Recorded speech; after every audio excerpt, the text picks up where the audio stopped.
সালাম ইয়া রাগিবুল ইলম।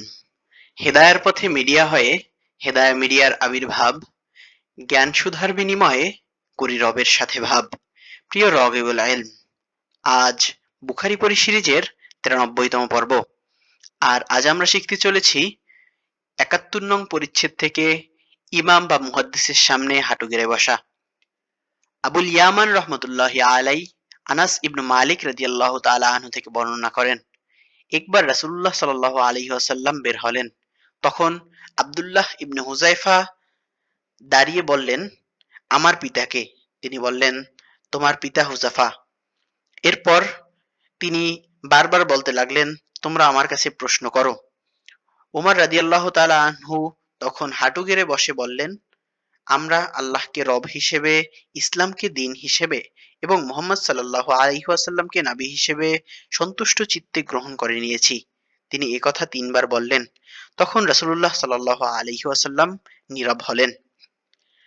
আনাস ইবনে মালিকিন আন্না রাসূলুল্লাহ সাল্লাল্লাহু আলাইহি ওয়াসাল্লাম খরাজা ফাকামা আব্দুল্লাহ ইবনে হুযাফা ফাকালা মান আবি ফাকালা আবুকা হুযাফা সুম্মা আকসারু আন ইয়াকুলা সালুনি সালুনি ফাবারাকা উমারু আলা রুকবাতিহি فقال رضينا بالله ربا وبالإسلام دينا وبمحمد صلى الله عليه وسلم نبيا فسكت।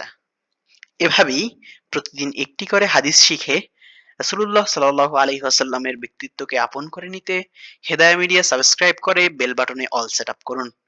আর ফেসবুকে ফলো করুন, যাতে রাসূলুল্লাহ সাল্লাল্লাহু আলাইহি ওয়াসাল্লামের কথাগুলো আপনার কাছে পৌঁছে যায় সবার আগে।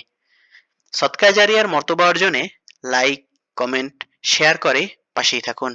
আসসালামু আলাইকুম ওয়া রাহমাতুল্লাহি ওয়া বারাকাতুহু।